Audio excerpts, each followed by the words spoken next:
दक्षिण और मध्य गुजरात के कई हिस्सों में शनिवार को मूसलाधार बारिश हुई, जिसके चलते 27,000 लोगों को सुरक्षित स्थानों पर पहुंचाया गया है। सूरत जिले के अंबिका तालुका में 24 घंटे में 611 मिलीमीटर बारिश हुई है।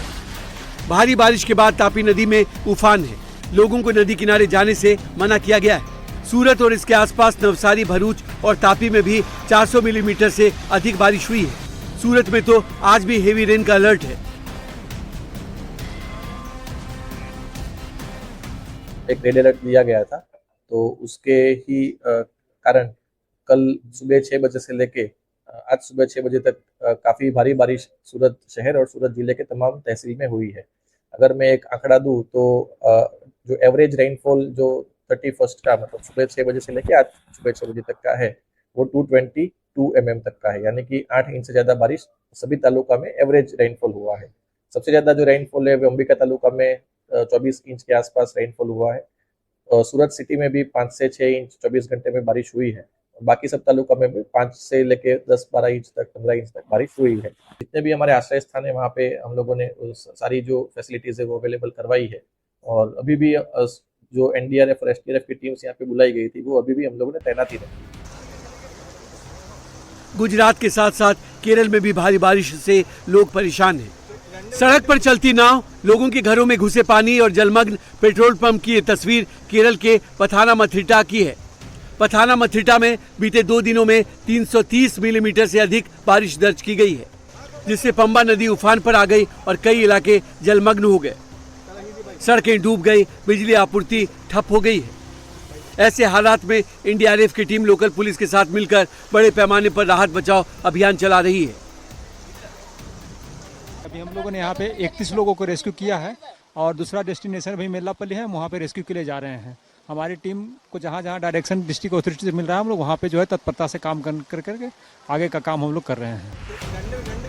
भारी बारिश के बाद केरल में सबसे अधिक प्रभावित पथानामथिट्टा, इडुक्की और कोट्टायम जिले। इन जिलों में गांव से लेकर शहर तक जलमग्न है। पथानामथिट्टा, कोट्टायम, इडुक्की, मल्लपुरम, कोझिकोड, वायनाड, कन्नूर और कासरगोड समेत कई जिलों के लिए रेड अलर्ट जारी किया गया है। लोगों को नदी किनारे के साथ ही भूस्खलन संभावित क्षेत्रों से दूर रहने की सलाह दी गई है। केरल में लगातार हो रही बारिश और बाढ़, भूस्खलन जैसे हालात के बीच राज्य सरकार ने आज होने वाली स्टेट एलिजिबिलिटी टेस्ट को स्थगित कर दिया है। परीक्षा की नई डेट बाद में जारी होगी। इधर तिरुवनंतपुरम के पास मुथालापोझी के कोस्टल एरिया में भारी बारिश के कारण एक नाव पलट गई। इस हादसे में 2 युवक लापता हैं, जिनकी तलाशी के लिए कोस्ट गार्ड की टीम लगातार सर्च ऑपरेशन चला रही है। मानसून की मार मैदान से पहाड़ तक पड़ रही है। शनिवार शाम को श्रीनगर लद्दाख हाईवे पर मीना मार्ग के पास बादल फटने से अचानक बाढ़ आ गई और लद्दाख के जुजिला इलाके में द्रास श्रीनगर नेशनल हाईवे पर लैंडस्लाइड हुआ। इस हादसे में 4 अस्थायी शेल्टर, जिसमें करीब 20 लोग रह रहे थे, वो बह गया। अचानक आई बाढ़ में एक कार बह गई, लेकिन उसमें सवार सभी लोग सुरक्षित हैं। हादसे के बाद द्रास श्रीनगर नेशनल हाईवे पर ट्रैफिक रोक दिया गया है। पुलिस और रेस्क्यू टीमें मशीनों के साथ ट्रैफिक बहाल करने में जुटी।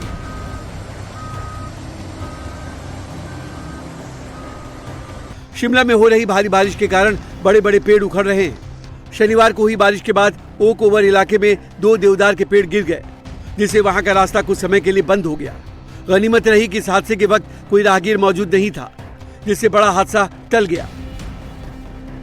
बड़ी हैरानगी वाली भी थी बात, और इसमें इसके साथ साथ हम सूखे पेड़ या नीचे फॉरेस्ट के अधिकारी निकाल रहे थे, वहाँ आवाज सुन के वो भी ऊपर आए कि एकदम से क्या हुआ, और बिल्कुल स्वस्थ पेड़ थे बिल्कुल। इसके साथ का सूखा पेड़ बिल्कुल सीधा खड़ा है, और मैंने इनको अधिकारियों को भी निर्देश दिए कि आप जो ड्राई पौधा है उसको भी, ड्राई पेड़ है उसको भी हटा दो।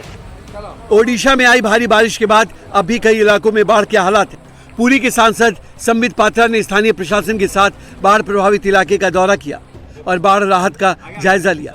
राज्य सरकार को तुरंत हम इसकी सूचना भेज रहे हैं। माननीय मुख्यमंत्री जी खुद कंट्रोल रूम में बैठ के इन पूरे विषयों की जानकारी ले रहे हैं, और जो भी हो सके, जिस प्रकार की सुविधा हो सके, चाहे खाना पीना का हो, चाहे वस्त्रों का हो, चाहे पॉलीथीन का हो, जो घर के ऊपर डालने के लिए होता है, इन सभी की व्यवस्था त्वरित गति के साथ माननीय मुख्यमंत्री जी कर रहे हैं। छत्तीसगढ़ के नारायणपुर में भारी बारिश के बाद आई बाढ़ में भारी क्षति हुई है। यहाँ के अबूझमाड़ इलाके में बाढ़ की चपेट में आकर 50 घर तबाह हो गए तो 2 बच्ची की मौत हो गई। हालात का जायजा लेने पहुंचे वन मंत्री केदार कश्यप ने पीड़ितों का हाल जाना और राहत अभियान की समीक्षा की। साधन है, वो है, सड़कें हैं, पुल पुलिया हैं, वो भी क्षतिग्रस्त हुए। लगभग मैं देखा था लगभग 17 सड़कें इसमें क्षतिग्रस्त हुई हैं और कई पुल पुलिया इसमें क्षतिग्रस्त हुए हैं। आंगनबाड़ी हमारे क्षतिग्रस्त हुए हैं, स्कूल हमारे क्षतिग्रस्त हुए हैं, पीडीएस के हमारे दुकानें क्षतिग्रस्त हुए हैं। व्यक्तिगत तौर पे हमारे घरों का जो नुकसान हुआ है उसकी दृष्टि से लगातार हमारे जिला प्रशासन पूरे मुस्तैदी के साथ में काम कर रहा है। बारिश, बाढ़ और लैंडस्लाइड से गुजरात से लेकर कश्मीर तक हालात बिगड़ रहे हैं। बाढ़ प्रभावित 7 राज्यों को केंद्र ने 2117 करोड़ की मदद राशि मुहैया कराई है। जिन 7 राज्यों को फंड अलॉट किया गया है उनमें हिमाचल प्रदेश, ओडिशा और नागालैंड को वित्त वर्ष 2026-27 की पहली किस्त पहले ही मिल चुकी थी। अब हिमाचल को दूसरी किस्त के रूप में 193.95 करोड़ रुपए मिले।